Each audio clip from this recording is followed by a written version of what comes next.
Hello dear friends, subscribers and guests of my channel. In this video I want to show and tell you how to delete YouTube link from Facebook. Please put your like, subscribe to my channel and share this video with your friends. And let's get started. So first we need to go to Facebook. After that go to our account and click edit profile.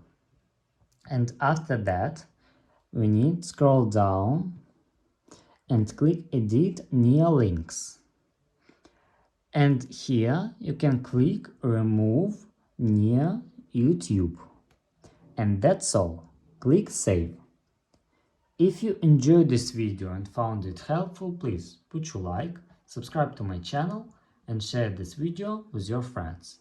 Bye bye everyone. See you later.